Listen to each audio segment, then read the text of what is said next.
Good morning, y'all. Good morning.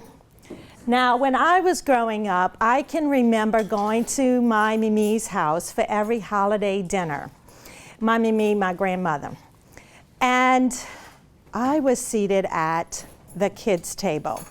Did anybody else have that? We had a kids' table and a grown-ups table? Yeah. Kind of common down here, right?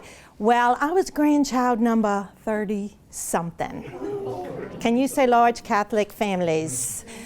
Suffice it to say, Jen never made it to the grown-ups table because it was just like, I didn't stand a chance. We'd have had to have, big banquet tables to fit all the kids once they grew up. Well, as a leader in this organization, I want you to feel like you're at the grown-ups table. I want you to feel a part of, an integral part of the leadership team here. So in the next hour or so, give or take, what we're going to talk about are some ways that you'll walk out of here with tools that you can use to improve employee engagement. Now, we all know how important employee engagement is, right? Because without it, you can just forget it. If you've got people that are doing the bare minimum to get by, that's not good enough. So we want to improve employee engagement. You'll also pick up some tools that you can use to not just communicate with other people, but to really connect with them. We do a lot of talking at people, but how often do we really connect? So we'll give you some tools to do that more efficiently. And you'll also walk out with some techniques that you can use to work in your areas of strength, which will help you to be able to contribute at the highest level to the organization. And more importantly, assist you in assisting your employees to do the same. We want everybody giving the best they've got to give, don't we? Yeah, so we're going to talk about some ways that you can do that. Now, we'd probably agree that people are your organization's greatest assets, right? Yes. We'd probably also agree that people can be your greatest source of frustration, right? Amen. It's the truth. Well, I want to encourage you today to think about things just a little bit differently. I think that a lot of the people problems that we experience are really leadership problems. I know you're saying, Jen, you don't understand what I have to work with. You don't understand. No, I do. Trust me, I'm a recovering HR director. So I feel your pain. I get it. But I think that many of our people problems can be solved with excellent leadership. Now I'm going to say something else that might tick you off a little bit further, but I was just telling Tom, it's in my nature. I can't help it. I am a Cajun, so I'd call it like it is. I think that many of you are either part of the problem or you're part of the solution. Now what we're going to talk about today is how you can be part of the solution. Now, I know that you're not all in roles and positions where you can impact on a broad scale all of these organizational problems. I get that. But you can be part of the solution. Each one of you has an impact on this organization. And it's really going to be up to you if you're going to be part of the problem or part of the solution. So it's really your choice. So what's it going to be?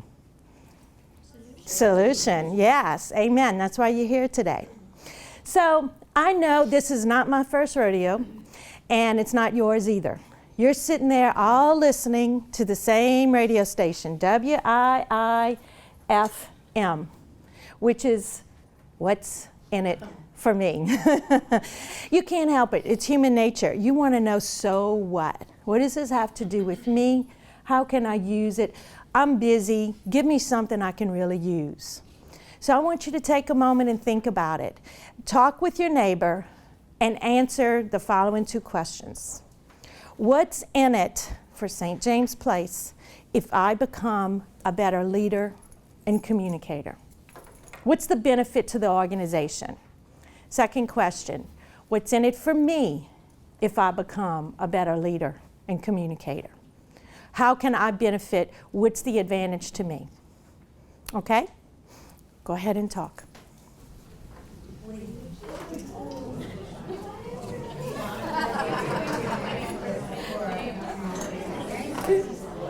I'm going to go ahead and steal this back.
Hi, good morning. Hello, how are you? I'm good.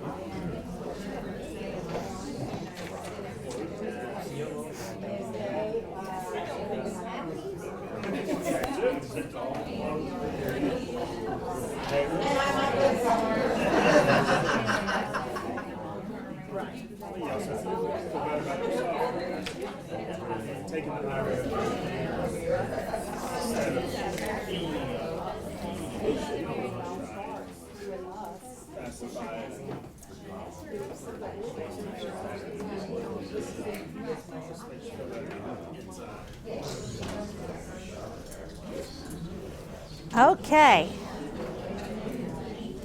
Has everybody had a chance to share? So I'd like to hear some of what you came up with. So what's in it for this organization if you become a better leader and communicator? Less turnover. Less turnover, absolutely. And we know how costly turnover is, right? A lot of people are the residents, so if you have happy residents, they're going to attract their friends. Absolutely. And friends talk to friends, and that's the best marketing you could do, right? Absolutely. Improve quality of care. Improve quality of care, which drives bottom line results. Absolutely. What else? Sets the tone for the culture of the organization. Yeah. And culture is so important, isn't it? We're going to talk about that some more in just a little bit. Now, okay, so what's in it for you personally? What do you have to gain if you become a better leader and communicator? Yes, ma'am. Probably better sermons. Yes. Oh, we all need that, don't we? Absolutely. What else? You're taking pride of a job well done. Yes, absolutely. And that is bigger than we think, because a lot of times we think that it's all about the basics and the paycheck. But beyond that, if we're not feeling fulfilled in our work, we will leave for something that is more fulfilling, regardless of the benefits or the pay or compensation or whatever. What else? Happier. Yeah, less stress, fresher breath and whiter teeth. I mean, there's a lot for you to gain, because you know what? It's more than a job. As Tom and I were talking earlier, and Danette and I have been talking, it's a community. And everybody wants to feel comfortable in their community. You come here every day. Come on. You come here every day. You don't want to come here and feel miserable. You want to come here and feel fulfilled. You want to feel like you're contributing to something bigger than you. And I really want to commend Danette and the leadership team for having these meetings. In fact, I kind of wrote about y'all recently in a blog article, in a newsletter that went out. And I was citing the fact that y'all have these regularly scheduled developmental meetings. And I think that's so hugely important. We've got to continue to grow and to continue to learn. Or, you know, if you rest, you rust. So we want to continue to sharpen that saw, if you will. And this is a great way to do it. So you have some pretty compelling reasons to become a better leader and communicator, and I'm going to try to help you with that this morning. Now, how many of you feel like you could do your job just fine if you didn't have to deal with all the people? I know. I believe me, I feel your pain. Well, you know what? I mean, you better just go ahead and move to a desert island, because that's about the only place you could be where you wouldn't have to deal with people, right? But wait a minute. Leadership, one of the basic definitions of leadership is getting the work done with and through other people. So, Houston, we may have a problem here. Now, don't get me wrong. Chillaxing on a beautiful beach somewhere is, you know, my favorite thing to do. And I told Danette we have a place at Grand Isle. Any of you familiar with Grand Isle? Okay, it's not white sandy beach or anything like that, but be it ever so humble, we love it. And, you know, nothing better to me than sitting on a beach relaxing, right? But in a business setting, being on island time may not be a productive thing. In fact, your ability to interact successfully with other people is at the core of your success.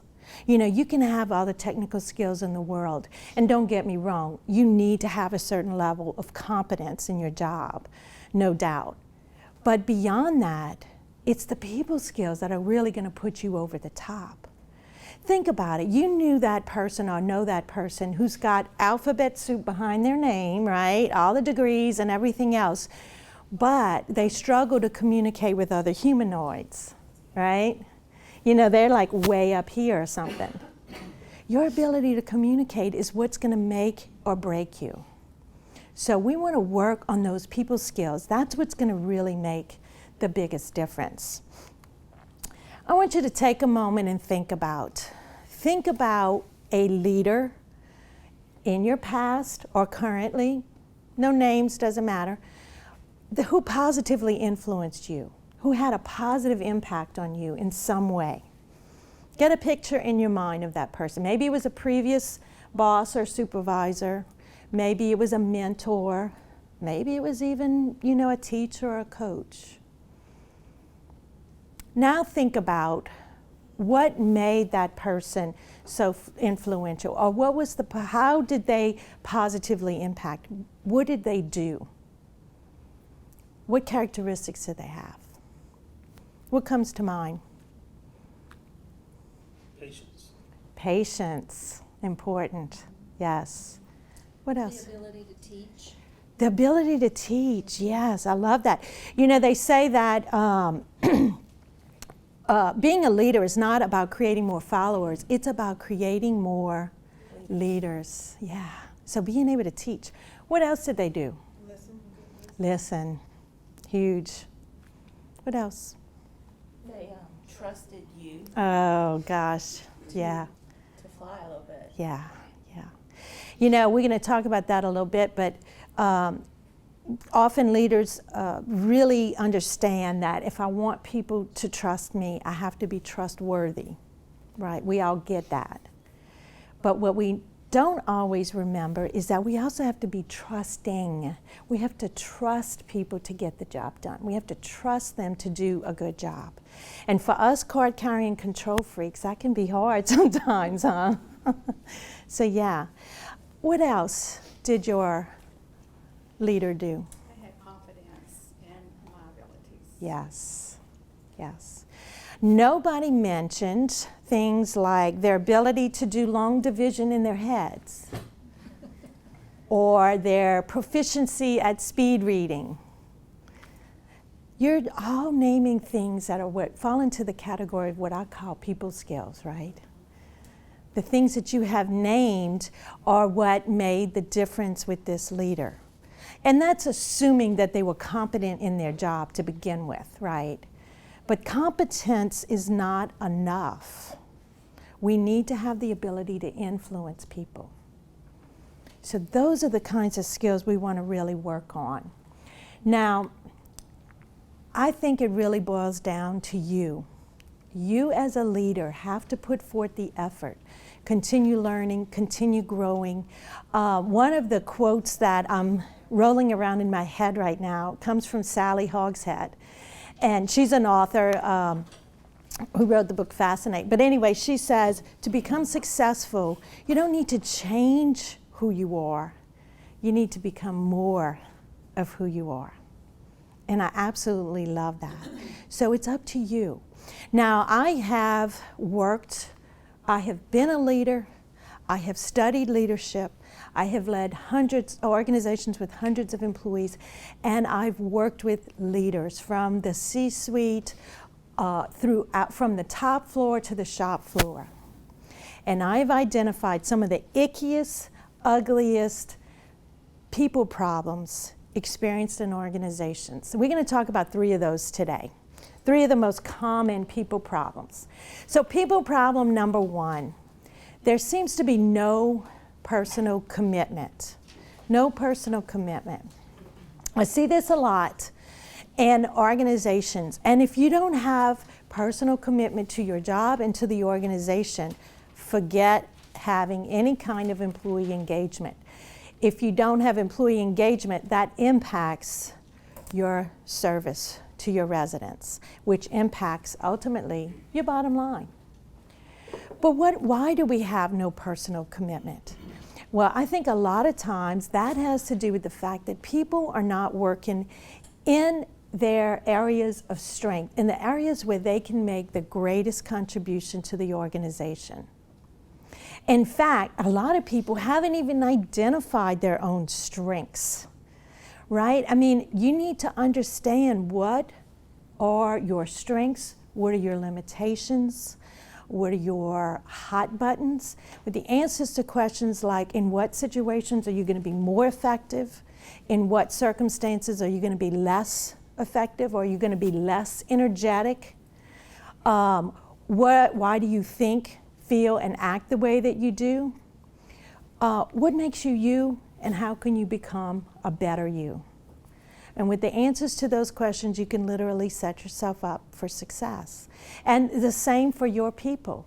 Encouraging and enabling your people to identify their strengths and then setting them up to work in those areas of strength. That's where you're going to really get some results. So taking the time to identify your strengths, your limitations, your skills, your values, the things that interest you, those are the areas that you want to work in. One of my son's friends is currently seeking new opportunities. And he said, Mom, could you take a few minutes and work with her to help her to identify her strengths? Because I had done that with him. And as a mom, that was like, yay, he thought what I did was valuable. We take all the little wins we can get, people, okay? He doesn't say much, so I'm excited. But what I did with her was help her to identify her strengths, because then she can take a look at any opportunities that come along and say, would I likely be successful in that role? Or would I not, based on, is it going to put me in a situation where I'm working in my areas of strength? We need to evaluate that, because long term, we're not going to be satisfied if we're not working in our areas of strength. And we're going to not do as good of a job as we could if we're working in our areas of strength. So, you know, I identified a long time ago that I was not cut out to do accounting, bookkeeping, anything to do with numbers. Thank you very much. Just not my thing. It's not my jam. But I did identify what is my jam. And my jam is working with leaders and teams and helping them to get unstuck. Because a lot of times leadership teams are not functioning like a team at all. They're functioning like a group of individuals. And they're literally competing against one another for resources. So before we can do strategic planning or any of that kind of stuff, we need to do what I call pre-strategic planning, which is getting everybody to row in the same direction. So I identified my jam, my strengths. And one of the things that I used to think was a disadvantage is really an advantage, because I do not think in a linear fashion. I think in a much more creative or innovative fashion.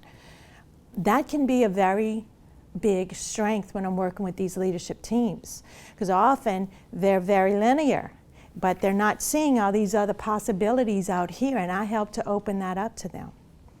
But if you haven't identified where you can do your best work, you can never set yourself up for success. And I'm saying all this for you as well as for your team members, for your employees, because you want everybody given the best that they've got to give. So I encourage you to help your employees to take some of these self-assessments that are out there that will help you to identify those areas of strength. There's a lot of them out there. Just, try to be sure you get a valid self-assessment. Some can lead you down the wrong path. We want to be realistic, okay? But taking that time to do that. Now, think for a moment, what would you say are your top 2 strengths that you bring to your work? Don't be limited to the words there. Yes, ma'am. Passion. Awesome. Awesome. So you've identified that. Great. Who else? This is not a shy group, so you're not fooling me. I'm not buying it. Anybody? Joyful service. I love that. Joyful service. That is great. Now, why are you hesitant to shout out your strengths, do you think? I don't know who's back there. I came in late, so I don't know who's back there that's going to disagree with me. In Say, head. you, I'm sure. Isn't that common, though? We feel like, I don't want to shout out my strengths because I don't want anyone to think I'm bragging or I'm arrogant. But y'all, these are God-given, if I may say, gifts and talents that we need to celebrate. And believe me, it took me a long time to get to this place, because I am we're always the hardest on ourselves, aren't we? We're our own harshest critics. But I think that the reason for that is that we've been conditioned to focus on our areas of weakness, haven't we? Think about when you were growing up and you came home with a report card and you had all A's and 1 C or D or F. What got more attention? Or in my case, I had a U for unsatisfactory conduct because I talked too much. Go figure. But guess what? People pay me to talk now, so I get the last laugh. But we always focus on our areas of weakness. And I'm not suggesting that we shouldn't always try to improve. No. What I am suggesting is that we focus more of our energy and effort in our areas of strength, because that's where we'll really move the needle. I know, and trust me, my accounting professors know that if I worked on accounting for the rest of my life, I probably would improve about comme ça, like that, because it's not my thing. So yes, I need to have a level of competence, and then I need to have somebody at my elbow who is good in the very thing that I suck at, okay?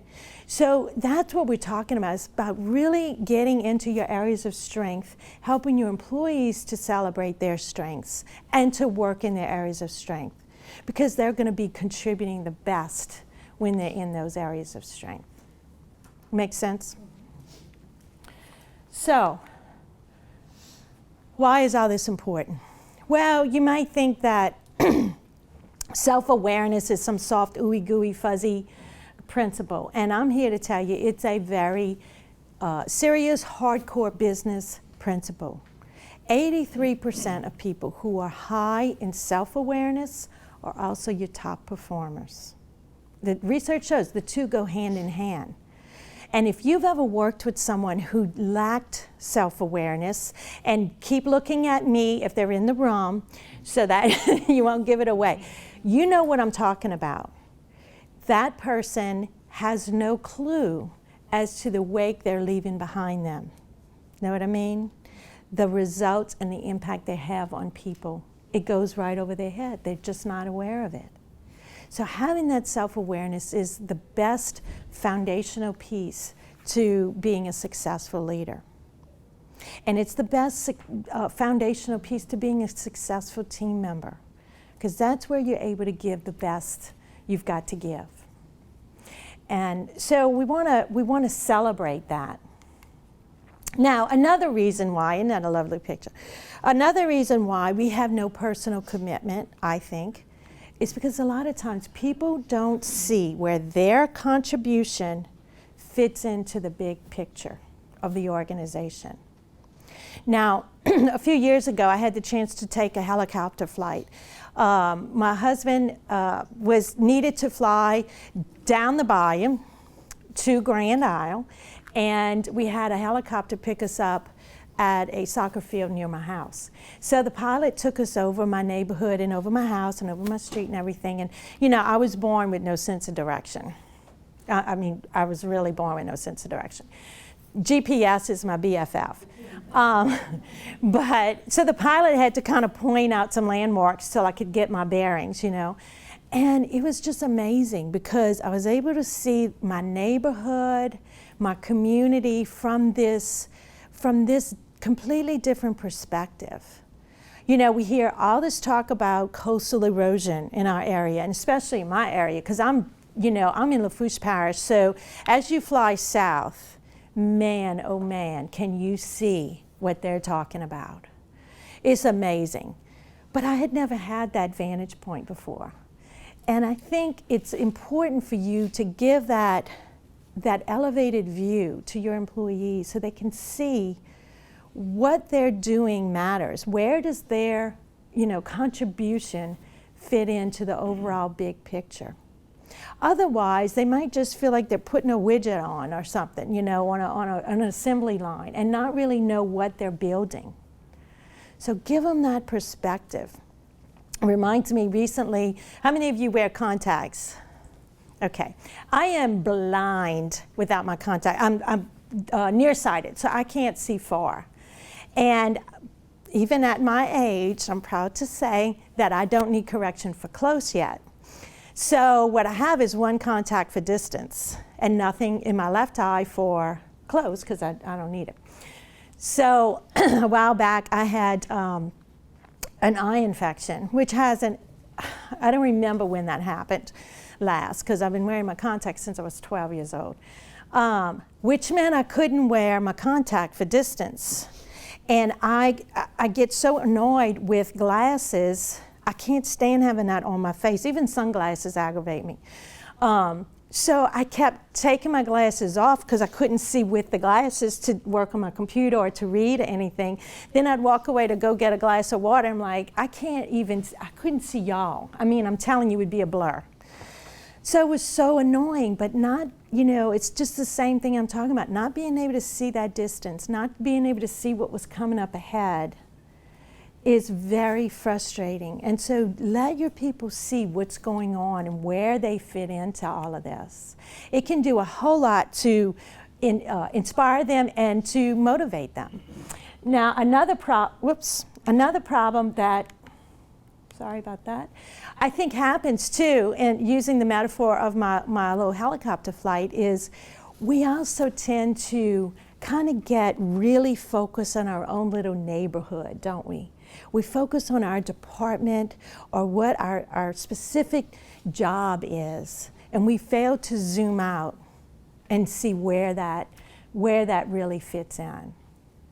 So zoom out, get to know what's going on in the rest of the organization and how you can impact the results that you're getting as an organization. Then another reason why we have no personal commitments is because people often don't have the tools that they need to do their job well. Now, certainly you have the actual equipment that you need, but often people need growth and learning opportunities.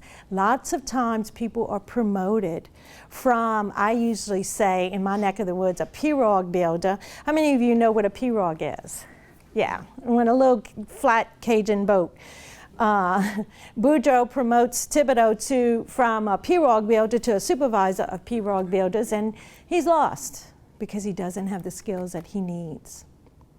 But how many of you are working with millennials? We've got millennials in this room. So is that a different situation? Yeah. And you know what? Let me tell you, millennials have lots of good to offer. But what we need to make sure we're doing is giving them challenging work and stretch assignments. They want to be able to learn and grow. And that's one of I don't like stereotypes and I don't like generalizations, but that's one that I can say seems to be universal, particularly with millennials.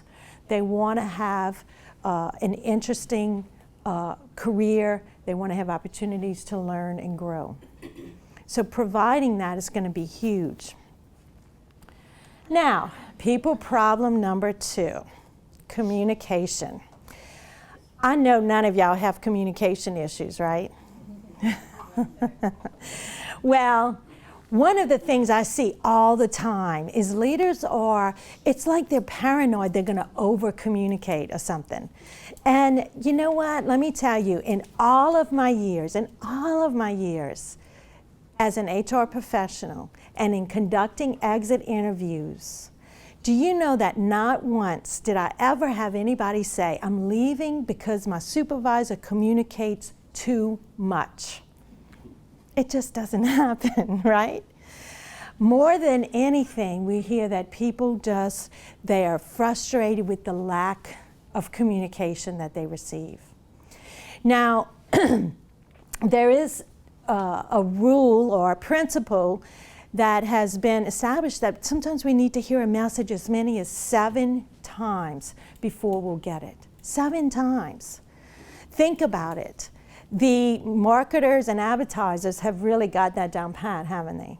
Call 1-800, no. How many times did they say that number over and over and over, right? We're living in a noisy, busy world. We're all suffering from infobesity, right? We've got stuff coming at us from every direction. And it's, social media, the computer, the internet, everything, and we're just never disconnected. You're competing with all of that. As a leader, you're competing with all of that noise. You have to make sure your message gets across. So if you've got something important to say, if you've got an important vision to cast, say it early, say it often, repeat it, say it a different way, use stories, examples, illustrations to get your point across. Put it on your intranet, put it in your email signature, post it on the walls, post it on a billboard if you have to, and then say it a few more 100 times just to be safe. It's really that important because you're competing with a lot of noise today. When your message doesn't get across, successful leaders don't look out the window and point the finger. They look in the mirror and look at themselves and say, what could I have done differently? What could I have communicated? How could I have communicated more effectively? It's really up to you. It's not their fault if they don't get it. It's really up to you. And that's where being a true leader comes in, because you have to step up and own that and take responsibility for that. And I know some of the crazy people that you have to deal with. I understand all that. That's why they pay you the medium-sized bucks. I mean, you know, you've got to own that. So look in the mirror and say, what could I do differently? Another thing is ask your people, what could I do better? How could I do better? What am I doing that's getting in your way? Taking ownership for that communication is huge. Now, I want you to do an experiment with me. Take your right index finger and touch the tip of your nose. Okay, good, very good. All right, take your right index finger and touch your left knee. Okay. Take your left hand and pat your right elbow. Okay. Anybody have trouble with that? Why was everybody able to follow my directions? Very clear, wasn't it? A lot of times what we have, though, in the workplace is unclear communication, where our directives, our instructions may seem clear to us, but they're not explicit enough to the individual. So what you have to do is not assume anything. We all know what happens when we assume, right? We have to make sure they understand. And your definition and my definition of the directive is the same, that we're on the same page. So how can we do that? How can we make sure that people understand our directions? Do we say, do you understand? Does that work? What are some ways we can make sure they got it? Ask them to repeat it. Ask them to repeat it, yes. What else? Allow them to do the process and then come back and show you. Yes, let them demonstrate their performance of the task so that you know, okay, they got it. Or, oh, wait, I'm sorry, I must not have communicated clearly. What you needed to do was X, Y, Z. And we own that they didn't get it because it was our fault. What else could you do? Helps explain why you want to do it. Yeah. What the results. Exactly, exactly. Explain why behind it. And all of these things are really important because, you know, if I say, fold your piece of paper in half, I think you could all accomplish that, right? But some of you might fold it vertically and some of you might fold it horizontally. So my definition and your definition of fold is not, we don't know for sure if we're talking about the same thing. So what I also like to do is have them repeat back to me in their own words, like Danette said, what they're going to do, have them demonstrate what they're going to do. Don't assume that they got it. And make your definition clear and explicit. So what is your definition of good customer service? What is your definition of a job well done? You need to be explicit. And it needs to be, as much as possible, measurable. How many of you are familiar with a Fitbit or wearing Fitbits, or using Fitbits? Yeah. So are you counting steps? Counting steps. And we want to do 10,000 steps a day and all this kind of stuff. And you almost, it's like a badge of honor, you know, because you're measuring and it's like, well, let me go take a quick walk around the block because I need to get a few more steps in, you know. And you're measuring it, so what? You're managing it. What gets measured gets managed. If you give your employees specific standards, then they understand, okay, so I need to walk 10,000 steps. Like, it would be the same as if you said, I want you to walk a lot of steps today. Your definition, my definition of a lot could be two completely different things. But if I say 10,000 steps, okay, we can measure that, we can manage that. So be specific. That's going to help your communication. Another issue. A lot of times leaders think that I'm the leader, so I need to be telling people what to do. Well, that may be so to a certain degree, but we need to have two-way communication People need to be able to ask questions. Ask questions for clarification. I'm really big on that because, again, it goes to my point just now. People need to know and feel comfortable to ask questions. Second of all, people need to be comfortable to say, hold up, I'm not sure that this is a good path to take, or I see a potential pitfall with that. Let's talk about it, or can we talk about it? But when people don't feel comfortable, they ain't gonna open their mouth. What happens when people don't open their mouths? Bad stuff. Bad stuff happens when, people don't feel comfortable to disagree. Now, I'm not saying argue and fight and scratch your eyes out, but I am talking about respectfully saying, I think we have a problem here, or can we talk about how this is going to go? So having that two-way communication. Also asking people, what do you think? What do you think? I'm not sure. I want to get your opinion. I value your opinion. When people say, what do you think? Doesn't that make you kind of stand up a little bit taller and feel more confident and valued? Don't we all need that? We all need to feel valued. So by asking for their input, there are multiple benefits to asking for their input. Benefits to the organization and benefits to the individual. So making sure you've got two-way communication. Now, another problem I have or I've seen with communication is that it just doesn't cascade as it should. A few years ago, my husband and I, many years ago, ran the Crescent City Connection. Crescent City Classic in New Orleans. Being clear, I did not run at all. Not a runner. But, you've got all these elite athletes that come from all over the world, the Nigerians that win all the races and everything, and they're way up in the front, and we're like way, way, way, way, way in the back, okay? And, those elite runners, they hear the starting pistol and they take off like a shot. Well, we never heard the starting pistol. We didn't know. We just finally kind of started shuffling forward slowly, in this big pack of people. And it's a lot like the communication in organizations today.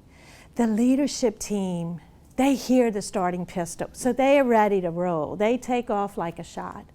Or they may be shooting the starting pistol. They may firing the starting pistol. But those people, the rank and file employees, they never heard it.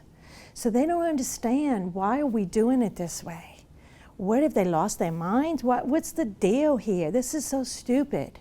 No, they're not saying that, but that's what they're thinking. When they're thinking that, it comes out in their behaviors and their actions, doesn't it? So we want to make sure they get it.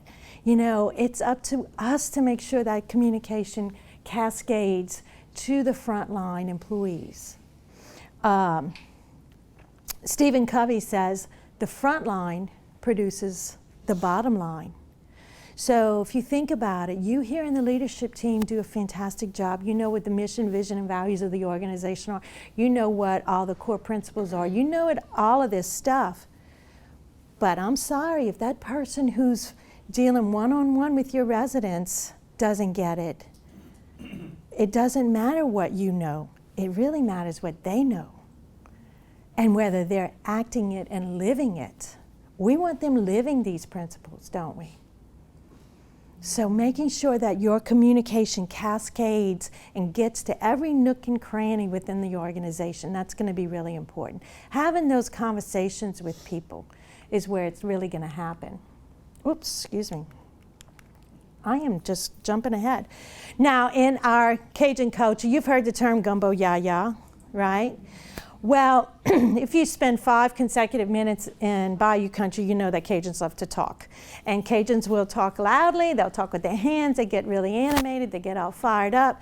And it might be at a family crawfish boil, it might be at a PTA meeting, it might be at a business meeting, it might be at a funeral or a wake, we don't care. We're talking. And, what we tend to all talk at once. And that's really what the term gumbo yaya refers to, is when we're all talking at one time. But what happens when we're all talking at one time? Nobody's listening. Yeah. And that can be funny and fun when we're in a family setting, and it's pretty much the norm in mine. But in a business setting, not so much. One of the most important skills you can develop as a leader is ability to listen. You know, I said it before, we live in a noisy, busy world now. Think about how much we have coming at us. The leaders that stand out are the ones who listen.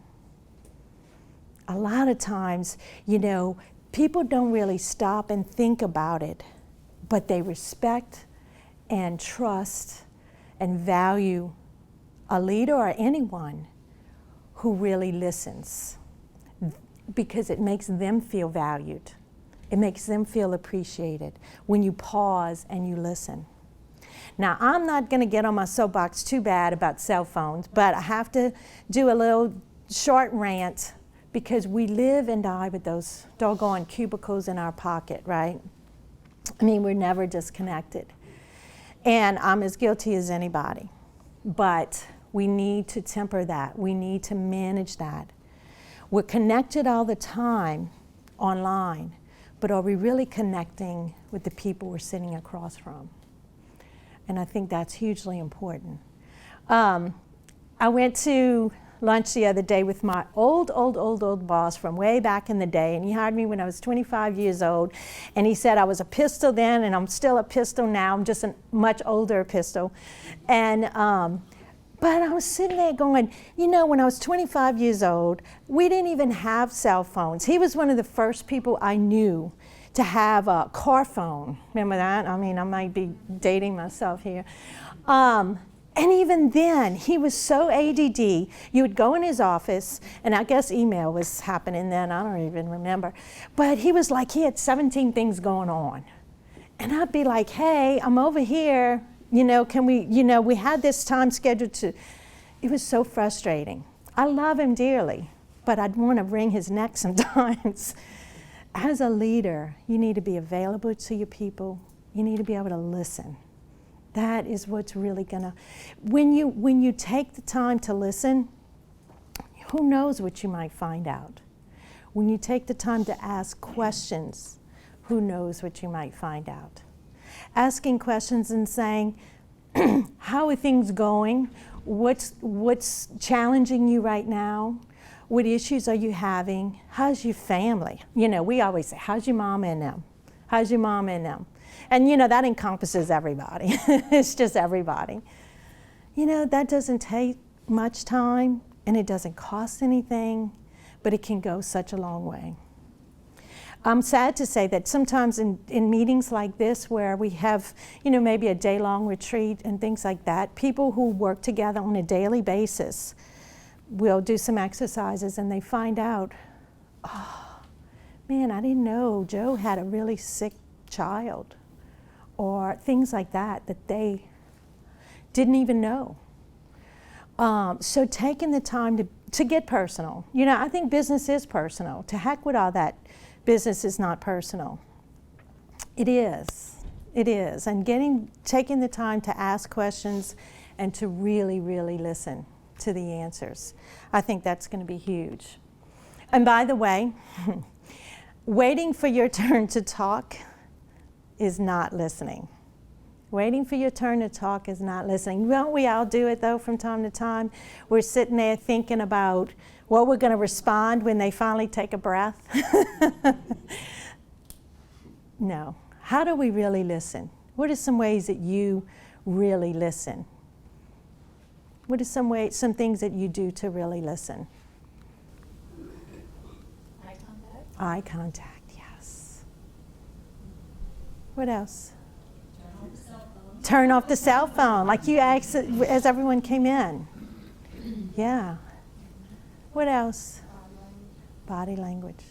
You know, leaning forward a little bit to engage in the conversation.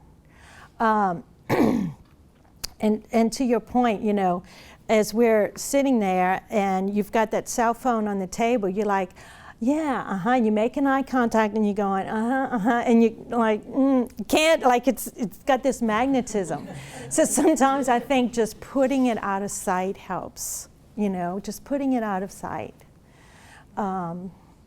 Asking clarifying questions, asking things like, so if I'm hearing you right, so what you're saying is, so do you mean this? Asking questions like that are open-ended, that give them the opportunity to elaborate. Those are the kinds of things that we want to do. Now, what I want to do is give you an opportunity to practice your listening skills. So I'm going to ask you to pair up, grab a partner, and no, I don't mean grab anybody, because I'm in my HR days, I don't want any lawsuits. Find a partner, and you're more than welcome to move around so that if we have odd number at a table, you can move to another table, just for this exercise if you'd like. But I'll tell you what your instructions are, and then you can decide who's going to do what. You'll have a speaker and a listener, and the speaker will be asked to talk about a subject that you're interested in, passionate about, knowledgeable about. It could be your family, it could be your favorite sports team, it could be March Madness, it could be your last vacation. Whatever you want, I only ask that you keep it G-rated. This is a family station, okay? And you'll do that for 1 minute. And the listener, guess what you're going to be asked to do? Listen. But you're not allowed to ask questions. You're not allowed to interrupt or say, me too, or, oh, we went there, or I hate that too, or anything like that. You're to keep the lip zipped, but I want you to listen so that you would be able to paraphrase back what the person said. Comprend? Capiche? Understand? All right, I'm covering all the languages that I know. That's it. All right, so I'm going to give you 1 minute. Y'all go ahead and get your partners and move around. I'm getting my clock. Okay, now I'm going to tell you when to start. Okay, are y'all ready? Oops. Okay. All right, if you're ready, speakers, you may begin speaking.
Okay, that is time. Time's up.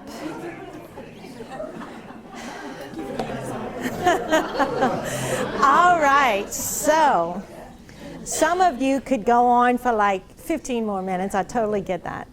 But I want to hear let's hear from the speakers first. What was that experience like? Who were the speakers? It was weird not having somebody communicate back with you and like say, okay, are you really listening to me? Yes. Yes. I was telling her that. I was like, okay, this is really weird. I'm used to somebody interacting, yeah. Yes. Yeah. Over here? What was it like? Yes, ma'am. Oh, go ahead. Okay, y'all fight it out. She interacted. I mean, she shook her head Yes. and she was smiling because I was making her laugh. Yeah. I knew she was hearing me Yeah. and listening to me. Yeah, absolutely. And I made sure she understood. Good. I could tell by the way she was responding. Body language. Just body language. Yeah. Yeah. facial expressions. Yeah. But did anybody else feel a little bit awkward since it was just you talking like a monologue? Yeah. See, for me, I'm used to it. I'm married to an engineer, so what can I tell you? That's normal for me to do monologues. And, and then 2 sons who are engineers too, so I'm like, I'm doomed. So listeners, what was that like for you? She really enjoyed it. She She can't talk, she's hoarse. Oh no, so don't strain your voice. So it was a thumbs up. See, my family loves it when I'm hoarse. What's I that? wanted to ask questions. You want to ask questions? Yeah. Yeah. That's normal. That's normal. What else? Was it awkward? Spoke back to her and then I went, Yeah. So you see the value of being able to have two-way communication, don't you? You know, I work with clients in a wide variety of ways, one of which is keynote speaking and speaking from a main stage and big platforms and stuff like that. But I have like a little hack that I use, a little shortcut or a little thing that helps me a lot. I know myself so well. I know that I feed off of your energy and your vibes and your communication. So usually, even though I'm on a big stage or whatever it might be, I will ask a question that gets people engaged early on because it relaxes me and it relaxes them. And I thrive off of that energy. And when you're just doing a monologue, you can see here I've interacted with you quite a bit. And that's on purpose, because I would want to stick a hot poker in my eye if I had to stand here for an hour and a half and just hear my own voice, you know. So getting people to interact and then really listening. I don't know if any of you could really repeat back what the other person said, but that was kind of the goal, was to make sure that you could remember what they said. And you know, taking notes is one thing, but then you lose that eye contact and you lose that body language if somebody's just looking down writing notes. And so anyway, that's just a technique I want you to master. I want you to work on it. Becoming a better listener is something you can do if you practice, practice, practice. So keep at it. Oops. Oh, Dale Carnegie had it right. And he said you can make more friends in 2 months by becoming more interested in other people than you can in 2 years by trying to get people interested in you. And I might seem like an old mama right here, but I think we're living in a selfie society, you know, where we want people to like our pictures and you know, chime in about how awesome we are on Facebook and on Twitter and whatever. You know, if we just express interest in other people, we'll develop those relationships much faster. So focus on the other person. All righty, I'm going to take a second right here. No, why? Okay. I'm only clicking it once, I promise. But it goes forward twice. All right, so what I'd like to do is send you the full report of my people problems solved, which we go through all 7 of the people problems and solutions to those people problems. If you'd like me to send that to you, what I'm going to ask you to do is drop your card in my handy little bag here, or write on a piece of paper your name and email address, but I'm going to ask you to write like a typewriter so that we can actually read it. And what we'll do is I will email you the report, and I will send you my monthly newsletter. If you'd rather get the report and not the monthly newsletter, that's fine. My monthly newsletter is quick, easy tips to being a more effective leader. If you don't want it, I'll never speak to you again, but it's okay. Or you can always opt out if you find that it's not for you. At the end of today's presentation, I will do a drawing for a copy of my book, lead follow or get me the hot sauce, and lanyap a little bottle of hot sauce.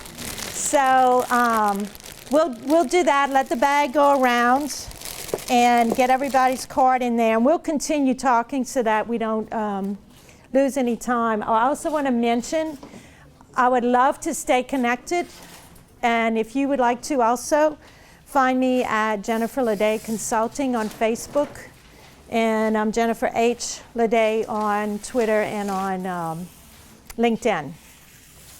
So feel free to connect, and you'll stay in my tribe. All right. Remember, write like a typewriter so that we don't lose you. Okay, we're going to move on if you're good with that, because I don't want to take too much time. People problem number 3, unhealthy organizational culture. How many of you feel like you work with this lady right here?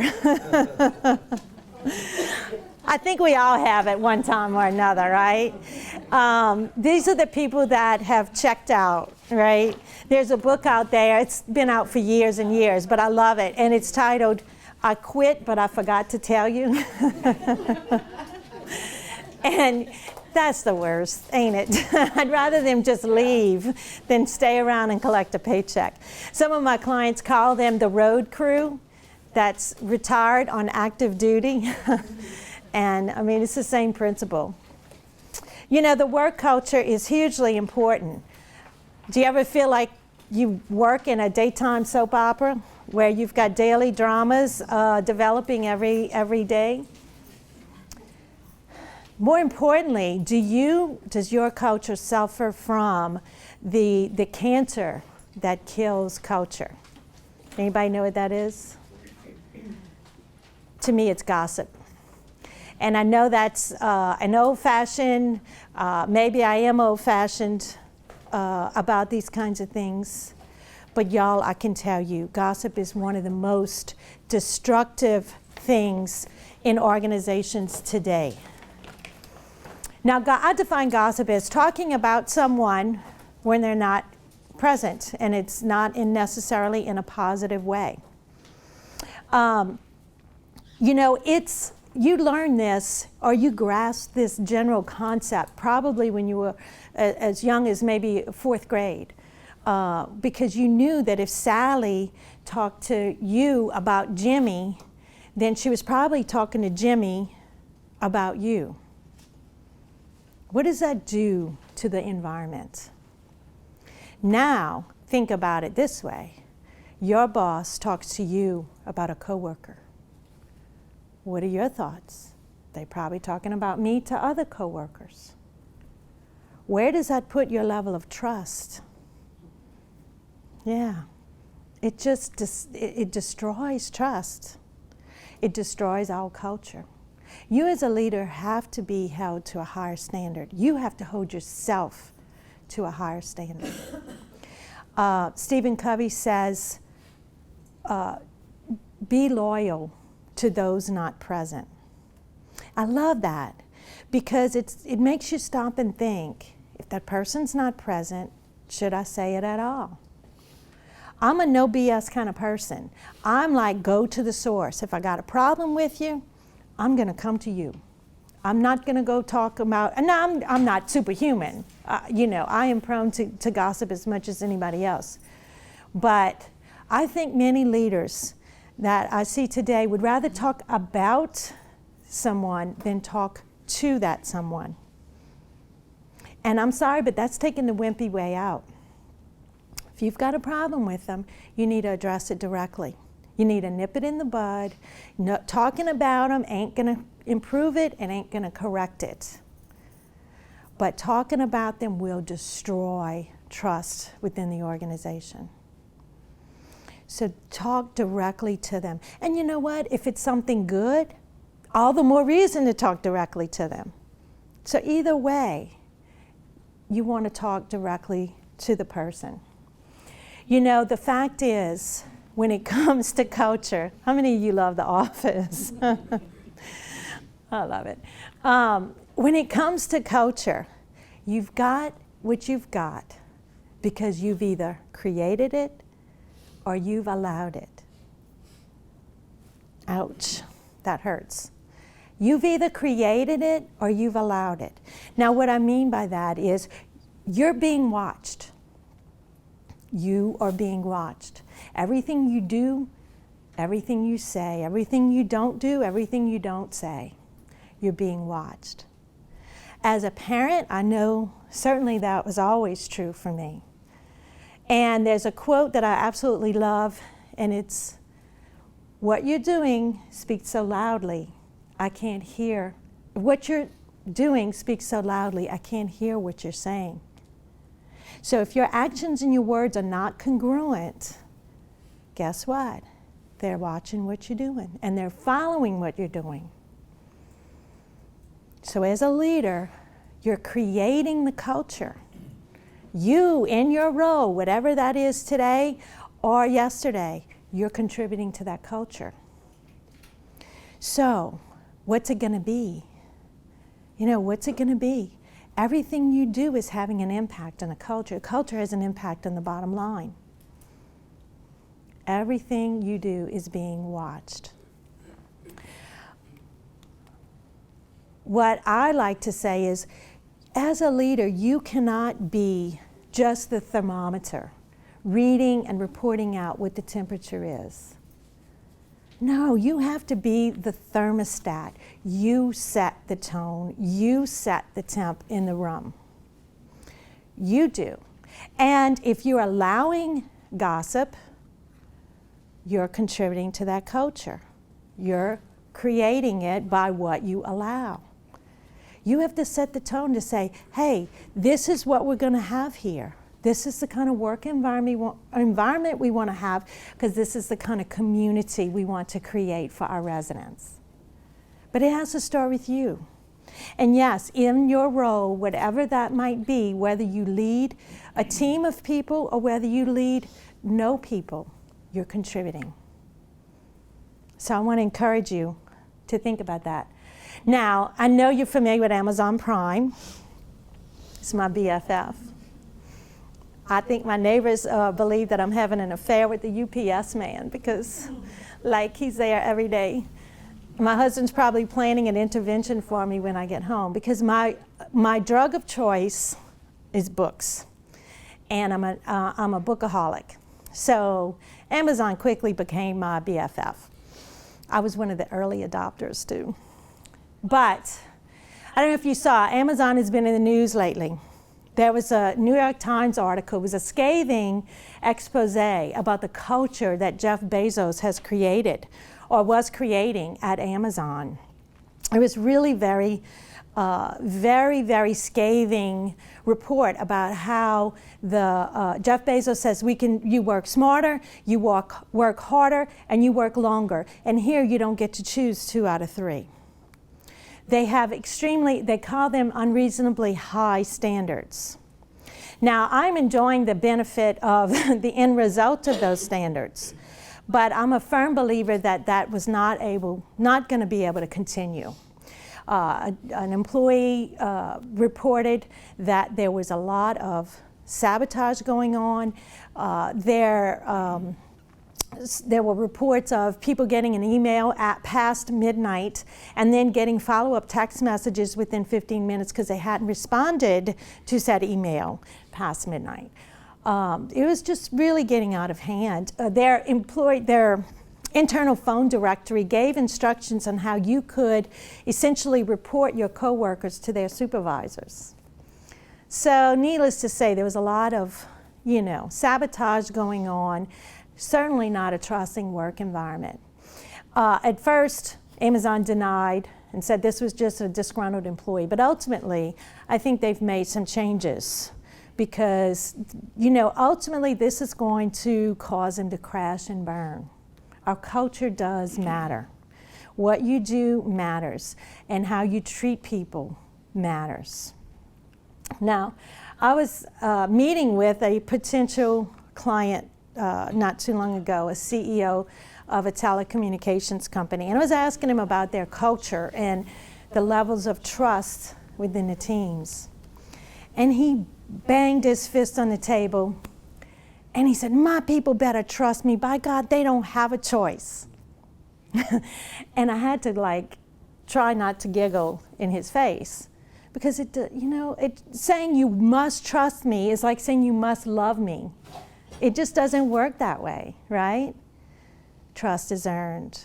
Trust is earned with every interaction you have. With every interaction you have, you're either making deposits or withdrawals into that bank account of your relationship. Commanding and demanding, with command and control, you will get, at best, you'll get compliance, at best. But you'll never get commitment. Now, I don't know about you, but I don't want just compliance, right? That's not good enough. I want employees who are really committed. I want employees who are committed to the mission, vision, and values of the organization. I want employees who are committed to going above and beyond. You don't get that by cramming your demands down their throat. It ain't gonna happen. And by the way, I graciously declined to work with this guy, so I figured you can't fix stupid. Wouldn't it be great if you could just say, I want a new culture, and I'm gonna hit the download button, and we could just download that new culture? It doesn't work that way either. It's a big ship, but you can turn it. It's just gonna take some time, and most importantly, it takes consistent action by everybody on the team. It's gotta be consistent. You can't some days do it and some days don't. It's not like having a bad hair day. It's gotta be consistent. So some ways that you can do that. Well, you can allow people to do meaningful work and challenging work. The fact is, who knew? But the path to dissatisfaction often comes when it gets easy. Who knew? We like to be challenged. Most of us, when it gets easy, we tend to check out. So have some challenging work. Build some fun into your work environment. And look, let me tell you, I understand that the work you do is important, and I know it is serious. But it's also a matter of don't take yourself so seriously. I flew on Southwest a while back, and it was the day after they had that complete computer outage. And if y'all remember that was a few months ago. OMG. I talked to a lady who was from like Cincinnati with her 2 teenagers, had been in the airport for a day and a half. I mean, it was just crazy. So to say that tensions were high and stress levels were way up there would be an understatement, right? When I finally boarded my plane, and I was lucky because I had maybe a few hours delay. It was something like 4 hours. But, and that's why I like to be where I'm gonna be speaking the day before, because I don't wanna have to worry about traffic or 18-wheelers on the interstate turning over or anything like that. But when I finally got on my flight, the flight attendant was cracking jokes. He had everybody in stitches. Of course, there were free drinks in the house, which, hey, let's be honest, that helps everybody feel better. But you know what? The reason why, Southwest has worked very, very hard to have that lighthearted, fun culture and brand. They work very hard, and they give their people lots of latitude to be able to do that. Now, we know we all have constraints that we have to live within. That's no doubt about it. But how could you build some more fun into your work? People that are in retirement homes, assisted living, or nursing homes, who more than them need someone with a lighthearted, positive attitude? We need that joyful service that was mentioned earlier, don't we? Another thing you can do is be sure you know what business you're in, and let your employees know what business you're in. Now, any of you drive a Harley Davidson? No? Me either. But Harley Davidson, they're not in the motorcycle business. They're in the business of cool. They're in the business of making it possible for a middle-aged, balding CPA to be cool, right? And that's the kind of environment. It's all good. It's all good. Think about it. Zappos. Zappos is not just in the shoe business. They're in the business of creating a customer experience. They will go the extra mile to return and to make it right and to do all this stuff. Nordstrom, same thing. Have this unbelievable approach to customer service. But they measure everything they do against that standard. They know what business they're in, and they make sure the employees know what business they're in, and they live those principles. So what are some things you can do to create a positive culture? What are some things you can do? I want you to think about that. Now, we started out by saying everybody's listening to the same radio station, but I want you to broadcast your message on MMFI AM. Make me feel important about myself. Everybody wants to feel valued and important. I don't care what their title or what their job is. We need to make sure everybody feels valued and important. Now, I know y'all are familiar with our good old Cajun ketchup, right? Tabasco. But you don't know my Tabasco.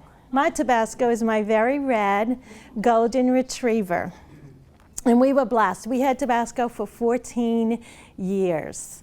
We lost him 2 years ago, and we're about to get a new puppy, and I'm a nervous wreck. But anyway, when we got Tabasco, my husband and my boys wanted to train him for hunting. And I knew from previous experience that would make him very obedient and a very well-mannered dog, so I was all about it, and it was great. So they trained him. When he was about a year old, though, my big claim to fame was I trained him to retrieve my newspaper every morning. And what he would do is, I quickly learned, it's not the going and fetching that's difficult. It's the bringing back to mama and leaving it for mama to pick up. So my husband trained him when he would return with the dummy or the duck, as the case may be, he would say, leave it, and he would drop it at his feet. Well, I'd do my own thing, and so I trained him that when I would say, thank you, Tabasco, he would release it gently into my hand. So when he would do it right, I would rub his ears, because he loved to have his ears rubbed. I'd say, thank you, Tabasco, attaboy, good job, and I would give him a piece of cheese, because he loved cheese. Well, Tabasco ain't no dummy. He figured out if I get one piece of cheese for one newspaper, oh yeah. Honey, he could wipe out the block in seconds flat. I had a pile of neighbors' newspapers. But I'm sharing this with you because I think a lot of people are like Tabasco in that just a thank you. Attaboy, attagirl, I appreciate you. It goes a long way. So think about how you can, we said what gets measured gets managed. Set yourself a standard. How many people do you want to say, I'm going to thank 3 people before my head hits the pillow at night? I'm going to thank 5 people every day before my head hits the pillow at night. Do that and see what that does for your culture and what kind of results you can get. So, okay, it's your turn. What are some things you're going to do differently as a result of today? I'm all ears. Anybody? Take the time to listen. Take the time to listen. Good. I think I'm gonna try and point out more positive things. Good. Instead of always trying to just deal with the Yeah. negative, problematic things. Mm-hmm. Good. Good. It's a little mindset shift. Yeah. What else?